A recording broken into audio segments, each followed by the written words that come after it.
Olá, criaturinhas, tudo bom com vocês? Bem-vindos ao canal Divinas, eu sou a Ra. Se é a sua primeira vez aqui no canal, seja muito bem-vindo ou bem-vinda. E hoje é segunda-feira, então é dia de resenhas de livro, yay! Que assim, as coisas que eu tô super feliz que eu tô conseguindo manter o foco em toda segunda-feira, ser vídeo sobre literatura. E hoje eu vou falar do primeiro volume da série Earth and Sea, tá certo? Da Ursula K. Le Guin. Esse primeiro volume é chamado A Wizard of Earth and Sea.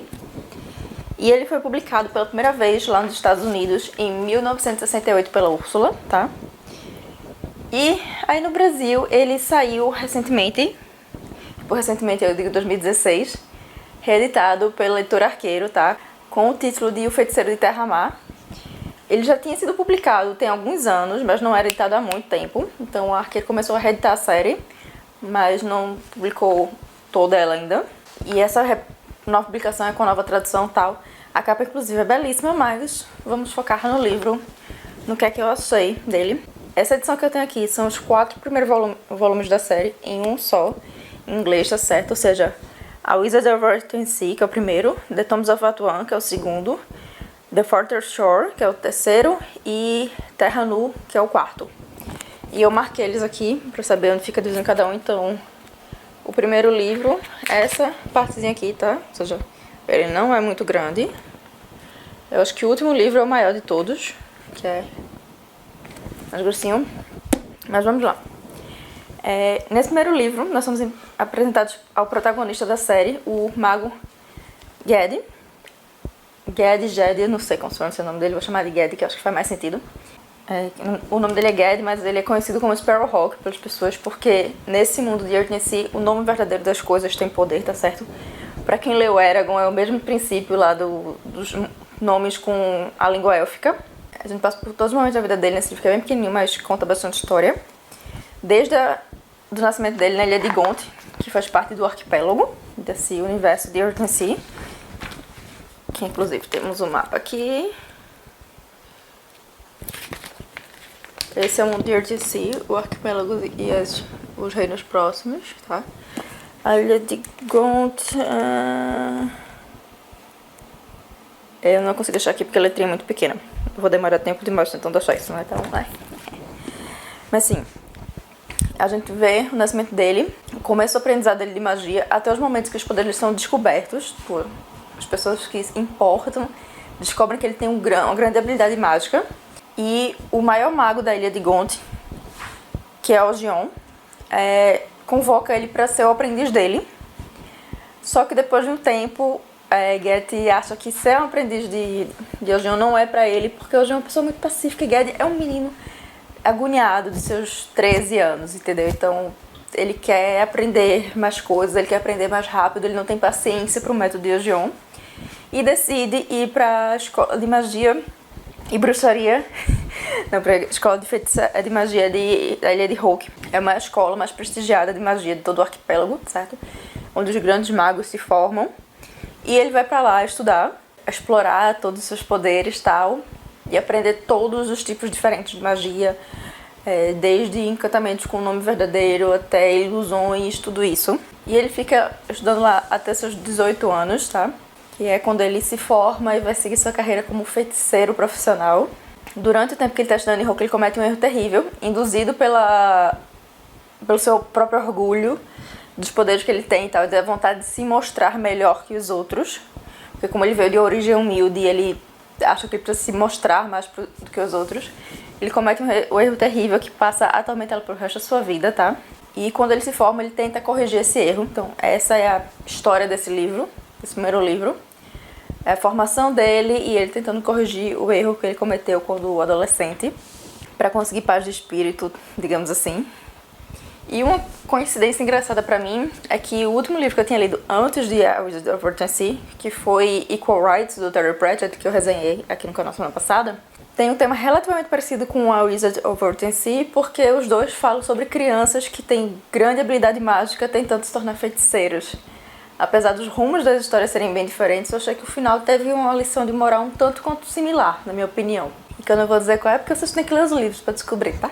Eu gostei muito desse primeiro livro, A Wizard of Earth and Sea, inclusive tô louca pra ler o segundo, que está na minha TBR de março, tá certo? Que é The Tombs of Atuan. É o próximo livro que eu vou ler assim que eu terminar Anne of Green Gables. A história é super envolvente e tal, os personagens são muito bem feitos. Ela consegue fazer personagens bastante humanos, apesar de serem magos poderosos, feiticeiros poderosíssimos, são personagens bem humanos.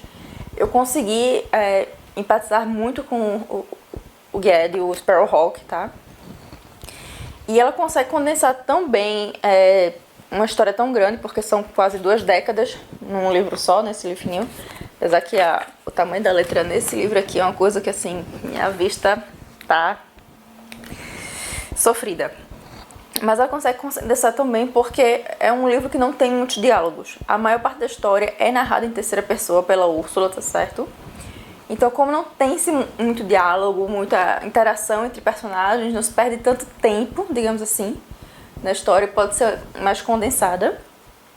É um artifício literário que eu, pessoalmente, não sou tão fã, porque eu acho às vezes que fica cansativo na história. Tipo, existem diálogos no livro, claro, mas não são tão grandes, não são diálogos que demoram tipo, um capítulo inteiro ou mais de 2, 3 páginas, sabe? A maior parte das coisas é narração. Funciona para você contar uma história mais rápido, mais condensadamente no livro. Porém, eu acho que com o tempo fica um pouco cansativo, tanto que eu tive esse problema com esse livro, apesar de gostar muito dele. Em algumas partes eu achava cansativo, até um tanto enfadonho, porque era o tempo todo narração. Não existia um diálogo de verdade entre os personagens para mostrar o que estava acontecendo, pelo ponto de vista deles, digamos assim. Mas é basicamente minha única reclamação sobre esse livro, é isso. Mas é uma coisa mais de preferência de leitura minha ter um livro com mais diálogos, porque isso mas, tipo, não torna a leitura ruim, não estraga a experiência em si da leitura, sabe? Apesar de a gente estar acostumado a ver livros assim, sobre jovens que vão se tornar magos, feiticeiros, feitos para criança e adolescente, Earth in Sea não é uma série para criança e adolescente. Tipo, criança não vai conseguir ler esse livro, não. Mas adolescentes podem ler sem problema, mas eles não são o público-alvo da história. É uma história feita para adultos. A Úrsula ela escreve para adultos. Isso se reflete muito no tipo de linguajar que ela usa. É um linguajar muito formal. Tem muita palavra assim que eu mesma não conhecia no inglês, que eu tive que sair procurando, que ela usou para descrição de coisas e de lugares, porque é uma coisa mais formal. No português, provavelmente, eu não teria esse tipo de problema de ter que pesquisar as palavras, porque eu estou acostumada com português formal, né? Afinal, todo mundo teve que ler Machado de Assis na escola em algum momento. Mas no inglês, isso realmente eu tive que parar para pesquisar algumas coisas por não conhecer. Mas é um linguajar mais formal. Não é um livro para adolescente, não é um livro que é tipo rápido, que você vai pegar aquele ritmo e tal. Basicamente não é Harry Potter, tá certo? É isso que eu tô tentando dizer. Mas ainda assim é um livro super interessante, que tem uma mensagem super legal sobre magia e sobre orgulho, sobre humildade também. Eu gostei muito e quero ver o que é que ela vai trazer no próximo livro. Estou ansiosa. Mas é isso, criaturinhas, eu quero saber de vocês. Vocês já leram O Feiticeiro de Terra-Mar? Ou vocês só assistiram o filme do Estúdio Ghibli, que não tem nada a ver com o livro? Que a própria Úrsula disse que, tipo, o filme é lindo, é maravilhoso, mas não é a história dela. Que eu antes só tinha assistido o filme. Mas o Estúdio Ghibli tem um plano seríssimo pra adaptar obras, né? Daí que eu estou animado que não me deixa mentir. Que até eu já tenho agonia com aquele filme, porque o livro é tão melhor. Mas sim, me conta aqui se você já leu Feiticeiro de Terra-Mar, se você tem edição brasileira ou se você lê em inglês mesmo. Ou se você não leu, mas leu outros livros da Úrsula, me conta qual é o seu livro favorito dela aqui nos comentários, certo? Vamos conversar sobre Ursula K. Le Guin, porque ela é uma autora incrível, super fascinante, que todos deveríamos ler em algum momento. E é isso. Se você gostou desse vídeo, deixa aquele joinha aqui, tá certo? Me ajuda bastante o canal você fazendo isso. Qualquer sugestão de vídeo que vocês queiram que eu faça, ou livro que eu resenhe aqui no canal, também deixa nos comentários. Se você puder compartilhar esse vídeo nas suas redes sociais, eu agradeço imensamente, tá certo? E se você ainda não é inscrita ou inscrito aqui no canal, se inscreve, assina o sininho das notificações para não perder os próximos vídeos.